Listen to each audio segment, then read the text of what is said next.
तो प्रिय विद्यार्थियों, आपका एक बार फिर से स्वागत है आज के इस वीडियो में। यहाँ पर एक बार हम फिर से गर्दा उड़ाने आ चुके हैं। आपका यहाँ पे 13 अप्रैल का आपका हिंदी का 101% आपका असली पेपर। और अभी तो रुको, क्लाइमैक्स अभी बाकी है। आपका ये वीडियो आपका पार्ट 2 है। पार्ट फर्स्ट पे आपको मैं ऑब्जेक्टिव के आंसर मैंने आपको दे दिया है और इस वीडियो में आपके आगे के सभी आंसर देने वाले हैं। टोटल आपके पेज आपके 8 हैं। आपका नंबर आपका 80 अंकों का होगा। तो यदि आप चाहते हैं कि यहाँ पे हम 13 अप्रैल के पेपर में आपका लास्ट मौका है, पूरे के पूरे नंबर आपको मिल जाए, तो इसके लिए आपको यहाँ पे पूरा पेपर आपको देखना पड़ेगा। देख सकते हैं पूरा पेपर यहाँ पर आपका आ चुका है और पूरे आपको आंसर भी यहाँ पे आपको आपका दूसरा पेज और इसके बाद आपका तीसरा पेज, चौथा पेज और इसके बाद आपका 5वां और आपका यहाँ पे 6ठा और 7वां और टोटल आपके इसमें आपके 8 पेज हैं। चलिए फटाफट आपको सभी क्वेश्चन के आंसर हम देते हैं। देखिए, यदि आपने यहाँ पे सही विकल्प क्वेश्चन नहीं किया, देख लीजिए। पहला क्वेश्चन आपको यहाँ पे लिखा है, कबीर को बाणी का डिक्टेटर किसने कहा।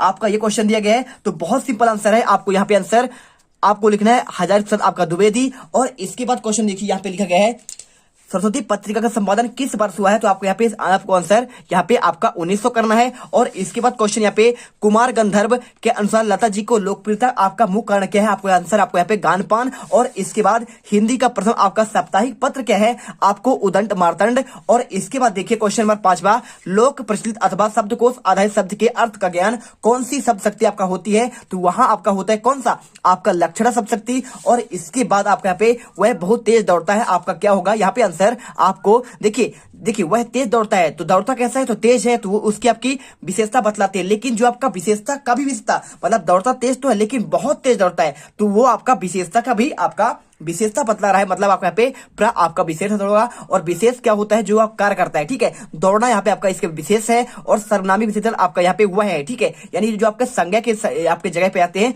उसे कहते हैं सर्वनामिक आपका विशेषण। और इसके बाद आपका यहाँ पे रिक्त स्थान क्वेश्चन देखिए, पहला वह पे वह भाषा जिसमें राज्य के संदेश प्रसारित होते हैं डैश डैश कहलाती है। आपको आंसर यहाँ पे आपको राजभाषा करना है। और इसके बाद मोक्ष की इच्छा रखने वाला क्या कहलाता है, आपको यहाँ पे आपका मुमुक्षु। और इसके बाद देखिए यहाँ पे उत्तेजना के मूल कारण को कहते हैं, यहाँ पे क्या कहते हैं, आपका विभाव कहते हैं। और इसके बाद यहाँ पे डैश डैश चित्रपट संगीत का विशेषता है। तो आपको आंसर यहाँ पे चपलता करना है। ठीक है, तो जो भी छात्र यहाँ पर देखिए पहली बार यहाँ पे चैनल पर शिरकत कर रहे हैं, तो यदि आप चाहते हैं कि आपको यहाँ पे टॉपर बनो, आप यहाँ पे 80 में से 80 नंबर लेके आओ, तो सबसे पहले क्या करना पड़ेगा, आपको यहाँ पे हमारे आपके अपने चैनल जीत क्रश इंडिया को दिल से आपको सब्सक्राइब करना है, जिससे आपको हर एक वीडियो का यहाँ पे नोटिफिकेशन प्रॉपर आपको मिलते रहे और आपका कोई भी पार्ट ना छूटे, जिससे आपके एक भी नंबर ना कट पाए। चलिए, इसके बाद क्वेश्चन आता है आपको यहाँ पे देखिए क्या है, मियां नसीरुद्दीन डैश डैश किस्म की रोटियां बनाने के लिए प्रसिद्ध थे, मशहूर थे। आपको यहाँ पे 56 प्रकार की रोटियां। ठीक है, और यहाँ पे पंडित आलोपीदीन डैश डैश का पर अखंड विश्वास था।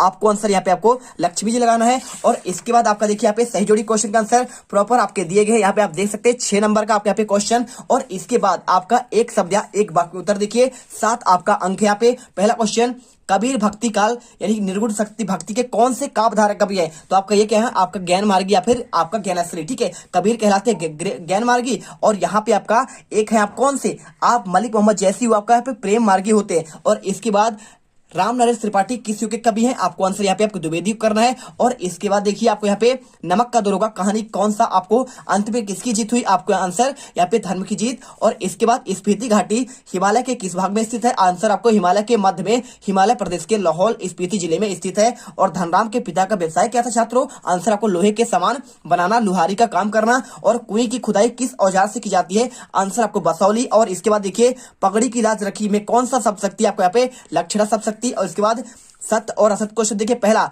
दोहा और लोला मिलकर कौन सा कुंडलिया बनाते हैं। तो आप क्या कुंडलिया बनाते हैं, बिल्कुल आपके यहाँ पे सत्य है, क्योंकि दोहा और लोला मिलकर आपके यहाँ पे कुंडलिया आपको बनाते हैं, यह सत्य हो जाएगा। और मुख है या चंद्र है, संदेह अलंकार, आप कौन सा अलंकार होगा। तो आपको यहाँ पे सत्य करना, क्योंकि इसमें आपका संदेह अलंकार है। वो क्योंकि वह क्लियर नहीं कर पा रहा है कि मुख है या फिर आपका चंद्रमा है। और इसके बाद संचार शब्द की उत्पत्ति क्या 4 धातु से हुई, तो बिल्कुल आपका नहीं हुई है, क्योंकि देखिए सम से हुई है। किससे हुई, सम धन 4, मतलब आपको यहाँ पे सम होना चाहिए, लेकिन आपका यहाँ पे 4 लिखा हुआ है, इसलिए आपको असत्य होगा। और इसके बाद जो जल कुएं से निकाला जाता है क्या उसे पालर पानी कहते हैं? तो ये आपका असत्य होगा, क्योंकि उसे नहीं कहते हैं। इसके बाद प्रेमचंद का कहानी संग्रह मानसरोवर 8 खंडों के अभिभक्त है, आपको यहाँ पे सत्य करना है। और किसान की गाय का नाम क्या उजरी था? आपको यहाँ पे सत्य करना है। क्वेश्चन नंबर 6 देखिए, छायावाद के 2 कवि और उनकी आपको एक एक रचना करना है। आपके 2 नंबर क्वेश्चन आपको, चलिए आपको हम आंसर बताते हैं। तो यहाँ पे आपको क्वेश्चन नंबर 6 का आंसर आपको यहाँ पर दिया गया है, देख लीजिए आपको आंसर। यहाँ पे छायावाद के 2 कवि, पहले आपको सुमित्रा नंदन पंत, उनकी रचना युगबाड़ी, पल्लव, बीड़ा गुंजन, और आपका यहाँ पे जयशंकर प्रसाद, आपका एक घूंट,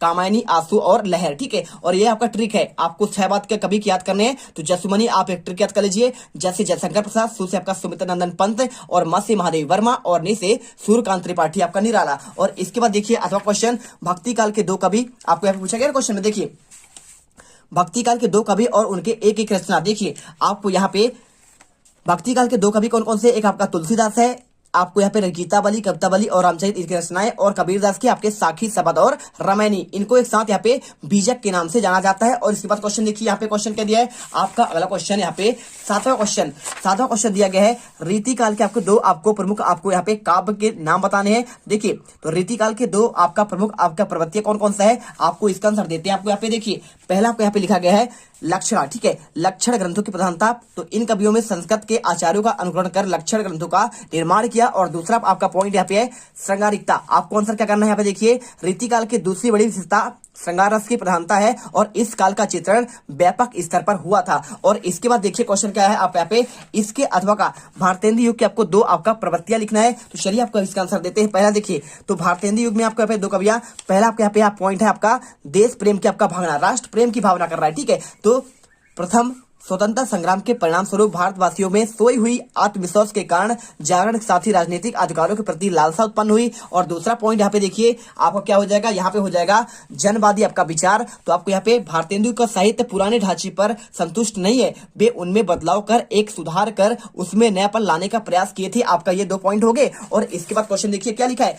तो छात्रों यहाँ पर देखिए क्वेश्चन आपका 8वां लिखा है, आपको रेखा चित्र और आपका यहाँ पे संस्मरण में आपको अंतर करना है। तो बहुत सिंपल आंसर है, आपको रेखा चित्र और संस्मरण में आपको आंसर यहाँ पे आपको स्क्रीन पर आपको दिख रहा होगा। आप अच्छे से इसे पॉइंट बाय पॉइंट आप अच्छे से इसे याद करिए। आपके यहाँ पे 2 नंबर क्वेश्चन है, तो आप यहाँ पे चाहे तो 2 या 3 पॉइंट आप इनमें से कोई भी आप याद कर सकते हो। और इसके बाद देखिए आपको इसके अथवा क्वेश्चन यहाँ पे लिखा है जीवनी तथा आपको आत्मकथा में अंतर लिखना है। तो आपको आंसर यहाँ पे जीवनी और आत्मकथा आंसर आपको ये मिल जाएगा। देखिए आत्मकथा में अपनी जीवन गाथा है, और इसमें देखिए जो आत्मकथा होता है ना उसमें स्वयं की जीवन गाथा होती है, और जीवनी में क्या होता है दूसरे की जीवन गाथा होती है। और यहाँ पर देखिए आत्मकथा में रचनाकार अपने जीवन पर लिखता है, और जबकि जीवनी में यहाँ पे रचनाकार अपने अन्य व्यक्ति के जीवन पर लिखता है। आत्मकथा जीवन काल की घटना पर आधारित है, जबकि जीवनी में से जन्म से लेकर मृत्यु तक की आपकी घटनाएं आपका समाविष्ट होती है। और इसके बाद देखिए क्वेश्चन आपका क्या दिया है, क्वेश्चन आपका दिया है यहाँ पे देखिए क्वेश्चन नंबर आपका 9, कहानी तथा आपका उपन्यास में आपको अंतर लिखना है। तो चलिए आपको बेहतरीन तरीके से इसका आंसर बताते हैं।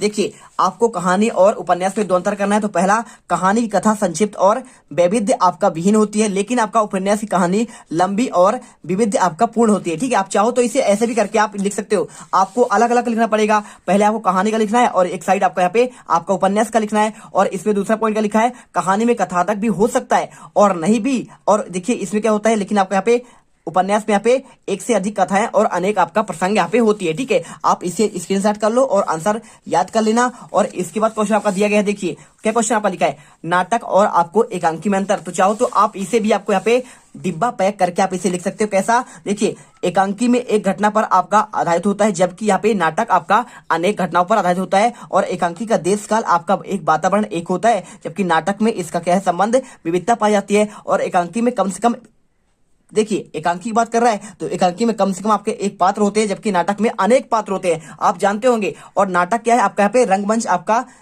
कहाँ पे किया जाता है, स्टेज पर किया जाता है, जबकि एकांकी आप ऐसे ही कर सकते हैं। और देखिए और यहाँ पे नाटक के मंचन में बहुत समय लगता है, जबकि एकांकी में क्या होता है समय आपका कम लगता है। और नाटक में अनेक उद्देश्य होते हैं, परंतु एकांकी में आपके एक उद्देश्य होते हैं। तो देखिए आप इस 4 पॉइंट यहाँ पे निकल कर आ रहे हैं, मतलब आपको 4 आपकी इसमें तो कोई आपके 2 पॉइंट आप लिख देंगे, पूरे आपको नंबर मिल जाएंगे। और इसके बाद देखिए क्वेश्चन क्या लिखा है यहाँ पे, आपको चित्रपट संगीत और आपको यहाँ पे शास्त्रीय संगीत में आपको क्या अंतर है, आपको ये क्वेश्चन आपको बताना पड़ेगा। तो इसका भी आंसर देखिए आपको यहाँ पे स्क्रीन पर आपको बेहतरीन तरीके से आपको दिख रहा होगा, अच्छे से आंसर रख लेना। पूरे आंसर आपको यहाँ पे सेम टू सेम क्वेश्चन आपके पेपर में आने वाले वाले हैं। और इसके बाद देखिए हम आपको 2 सेट देते हैं और 2 सेट में आपके पूरे क्वेश्चन फंसा देते हैं। आपको टेंशन नहीं लेना है, बस क्या करना है आपको दिल से यहाँ पे हमारे चैनल को आपको यहाँ पे दिल से आपको लाइक करना है और चैनल को हर एक बच्चे को यहाँ पे सब्सक्राइब कर लेना है। चलिए इसके बाद क्वेश्चन यहाँ पे गुप्त काल को आपको कला का स्वर्णयुग क्यों कहा जाता है, क्वेश्चन आपका पूछा गया है भाई साहब गुप्त काल को यहाँ पे कला का स्वर्णयुग क्यों कहते हैं। तो आपका बहुत सिंपल आंसर है, आपको आंसर इसका जो है आपको स्क्रीन पर दिख रहा होगा, अच्छे से इसे याद कर लीजिए, एक भी क्वेश्चन आपके बाहर नहीं जाएंगे, ठीक है। और देखिए हमने यहाँ पे आपके 10 क्वेश्चन कंप्लीट कर दिए हैं, तो आपके यहाँ पर आप जो है आज इसे आप इतना याद करिए, प्रिपेयर करिए और कल आपको यहाँ पे मॉर्निंग में आपको हम पार्ट 3 लेकर आएंगे, जहां पे आपको क्वेश्चन नंबर 11 से लेकर देखिए क्वेश्चन 11 से लेकर आपके जितने क्वेश्चन यहाँ पे है आपका 12, 13 और टोटल आपके यहाँ पे टोटल आपकी जो है आपके इसमें कितने क्वेश्चन है, आपके 23 क्वेश्चन है। तो 23 क्वेश्चन का आंसर आपको हम अगले पार्ट पर वीडियो आपको देंगे, 3 पार्ट पर यहाँ पे कंप्लीट आंसर लेकर आएंगे। तो मिलते हैं आपके एक नेक्स्ट पार्ट पर। जय हिंद, जय भारत, वंदे मातरम। वीडियो को दिल से लाइक करिएगा, साथ में चैनल को यहाँ पे सब्सक्राइब कर लीजिएगा, क्योंकि आपको यहाँ पे हम 101% आपके वो क्वेश्चन देंगे जो आपके पेपर में डायरेक्टली आपको यहाँ पे पूछे जाएंगे।